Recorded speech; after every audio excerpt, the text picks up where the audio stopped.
Masih bersama tugas enteng. Hello students, how are you today? Fine? I'm fine too, thank you.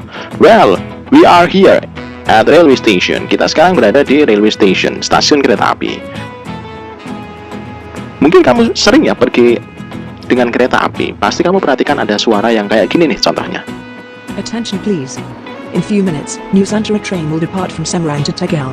This train will stop at Kendal, Batang, Pekalongan, Pemalang, and Tegal. Passengers please get ready on track 3. Thank you. Nah, itu contohnya ya. Dalam bahasa Indonesia, barangkali dalam bahasa Jawa ya, karena kita di Indonesia. Atau barangkali kamu pernah membaca ya, seperti ini ya. The announcement to the spread of COVID-19 starting January 1, 2021, passengers must take a rapid antigen test. Please go to the test site and show your ID card. Management. Ya, barangkali kamu pernah membaca. Nah, kedua contoh tadi adalah bentuk apa? Pengumuman. Good. Pengumuman atau dalam bahasa Inggris kita sebut announcement. Pengumuman adalah sesuatu yang diumumkan kepada umum. Ini muter-muter ya artinya. Intinya apa? Pengumuman atau announcement itu adalah giving information to another person in general. Memberikan informasi kepada orang lain secara umum ya. Jadi orang secara umum itu ya untuk orang banyak. Ya, jadi kalau kita memberikan informasi untuk orang banyak, itu namanya pengumuman. Tapi kalau memberikan informasinya kepada satu orang ya, itu namanya bukan pengumuman. Bisa bentuknya bisa surat, bisa memo, bisa SMS ya gitu ya. Ya, jadi pengumuman itu apa? Pengumuman adalah sebuah teks yang digunakan untuk menyampaikan pesan secara umum untuk orang banyak. Nah, konsepnya begitu. Jadi, karena untuk orang banyak, well, we can find it, dimana bisa kita temukan ya antara lain di public places, tempat-tempat umum, for example ada school, station ya, station itu misalnya airport, ada tadi railway station atau bus station atau mana lagi ya, tempat pemberhentian kendaraan gitu ya, office ya, kantor, kemudian mosque, masjid, musola, village office, balai desa ya, dan seterusnya di tempat-tempat yang orang-orang banyak itu bisa ada di situ ya, namanya public places. Ya, kita bisa nemu di sana. Tapi kalau di kamarmu sendiri, ya itu bukan pengumuman. Kamu tulis untuk dirimu sendiri ya bukan pengumuman namanya, itu catatan. Ya, jadi di tempat yang bisa orang lain baca ya atau dengarkan, itulah pengumuman. Atau di mass media massa, contohnya ada newspaper, magazine, website atau TV ya, social media ya. Social medianya yang dia bisa diakses untuk orang banyak ya. Di timelinemu itu kamu mengumumkan bahwa akunnya dihack kayak gitu misalnya, itu adalah pengumuman ya. Jadi pengumuman apa tadi? Adalah sebuah teks yang digunakan untuk menyampaikan informasi kepada orang lain secara umum ya. Jadi orang banyak ya, menyampaikan informasi kepada orang banyak ya, ditemukannya di tempat-tempat publik, tempat-tempat umum sama media massa. Ada pertanyaan sampai di sini? Kolom komentar ya, jangan lupa. Ya. Bentuknya announcement form itu bentuknya ada dua ya. Kalau tadi di awal contohnya ada pengumuman lewat speaker ya, lewat corong ya, toa ya, itu namanya spoken ya. Jadi spoken announcement itu yang diperdengarkan ya, jadi berupa suara yang harus kamu tangkap artinya dengan cara mendengar, by listening. For example, you will find announcement ya, spoken announcement at shopping center ya, misalnya di mall ya, ada anak hilang diumumkan, itu namanya spoken announcement. Lalu di public transportation, misalnya pada saat naik bis, kemudian keneknya bilang kita akan sampai di Comal nih, Comal, itu pengumuman ya, meskipun cuma satu kata, Comal ya itu. Atau di ini station ya, contohnya airport, bus station, railway station ya, seperti tadi contohnya, dan seterusnya, dalam bentuk apa? Suara ya, yang bisa didengarkan.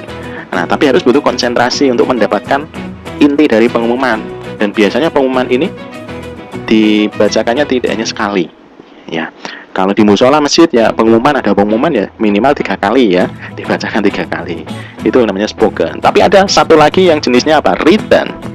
Ya, yang written, yang tertulis, yang nanti pengumuman itu bisa kamu baca. Ada di newspaper, contohnya magazine, website, social media account, atau di mosque, masjid, dan seterusnya banyak sekali ya, di sekolah. Ya, jadi written itu yang tertulis, yang bisa dibaca. Tadi apa? Spoken itu didengarkan. Jadi pengumumannya didengarkan, kalau written dibaca. Jangan kebalik, nanti written kamu dengarkan yang nggak bunyi. Ya, pret ya. Oke, itu announcement formnya, bentuknya.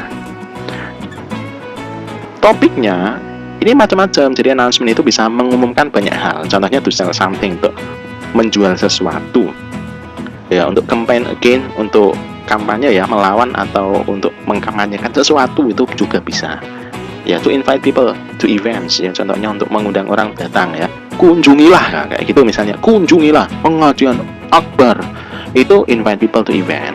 Atau to ask people to do things, ya, misalnya pengumuman bahwa kelas 10 besok libur, yes, ya, kayak itulah ya. Itu namanya untuk melakukan sesuatu, meskipun libur ya, melakukan libur ya. Itu to ask people to do something. To publicize a formal personal event. Formal personal event. Misalnya saya punya ulang tahun, karena saya orang terkenal ya, saya mengumumkan, ayo siapa saja boleh datang, nggak usah bawa hadiah. Nah, itu saya publikasikan pakai pengumuman. Kayak gitu ya, banyak hal yang bisa dilakukan dengan pengumuman ya. Jadi topiknya bisa macam-macam. Ada pertanyaan? Kolom komentar. Oke, next, generic structure of announcement text ya. Struktur umumnya sebuah pengumuman itu terdiri dari yang pertama ada title. Title apa? Judul. Ya, bacanya apa? Title ya. Nggak usah dipenggal, title. Ya, title ini kadang-kadang juga tidak dikasih. Ya, kadang-kadang tidak dikasih. Kalau atasnya cuma tulisan pengumuman, itu sebenarnya bukan judul. Ya, itu bukan judul. Itu hanya untuk menegaskan itu pengumuman, tapi itu bukan title ya sebenarnya. Pengumuman, perhatian, kunjungilah, itu bukan title sebenarnya. Itu hanya untuk menunjukkan bahwa itu pengumuman, kayak gitu aja. Ya, jadi title itu nanti di pertemuan selanjutnya akan saya berikan ya, yang dimaksud title dalam announcement itu yang kayak apa. Selanjutnya adalah explanation details, ada penjelasan rincian. Mungkin saja dia berisi 5W1H. What, when, why, who, where, how, www. Ya, ini tidak semuanya harus ada di situ. Jadi sebuah pengumuman kadang-kadang ya cuma ada tanggal, terus siapa yang bisa dihubungi, kayak gitu kan misalnya. Ini juga nggak harus ada 5W1H semuanya. Ya, salah satu atau 2, 3 nggak masalah. Gitu ya. Jadi generic structure-nya biasanya ada title, tapi title itu nggak harus juga. Yang penting apa? Explanation detail ini yang sesuatu yang harus kita pahami. Ada 5W1H apa, di mana, kapan ya, kenapa, siapa, dan bagaimana, kayak itu. Oke, sekarang kita lihat strukturnya ya, dari contoh yang tadi yang pertama dan yang kedua. Yang pertama ada judul, dari kedua ini apakah ada judul? Tidak ya. Jadi attention please sama announcement ini bukan judul meskipun letaknya di atas, karena judul itu adalah inti dari teksnya.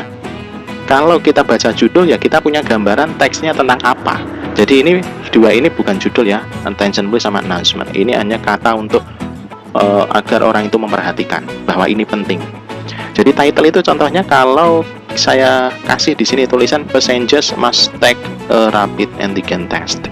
Nah, saya kasih di sini untuk di bawah announcement misalnya ya, itu yang kita sebut judul. Ya, nanti di pertemuan kedua kita pelajari lebih lanjut. What? Apa yang diumumkan? Yang pertama ini Nusantara Train will depart from Semarang to Tegal. Ini akan berangkat ya. Jadi keretanya akan berangkat. Sedangkan yang sebelah kiri pengumuman tentang penumpang harus melakukan tes antigen, tes rapid antigen. Kapan? Waktu. Kita cari waktu di sebelah kiri. Ya. Sebelah kanan ya, maaf ya.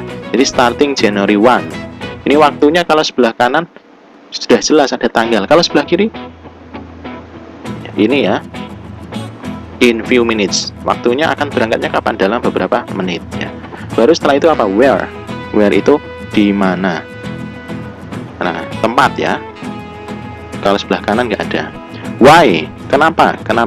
Kalau di sini ada alasannya, karena penyebaran COVID. Kalau sebelah kiri nggak ada. Who? Siapa? Nah, kalau di sini ada yang mengumumkan. Jadi siapa yang mengumumkan? Siapa ini juga berlaku untuk ini apa namanya? Pengumuman ini untuk siapa ya? Jadi keduanya itu untuk para penumpang. Ya, jadi ini termasuk who. How, bagaimana? Nah, bagaimana si passengers itu setelah mendengar pengumuman? Kalau ini ya berarti harus datang ke jalur 3 ya, track 3. Kalau sebelah kiri harus pergi ke tempat untuk uji antigen itu. Ya, ini seperti ini. Jadi ini contoh announcement dengan strukturnya.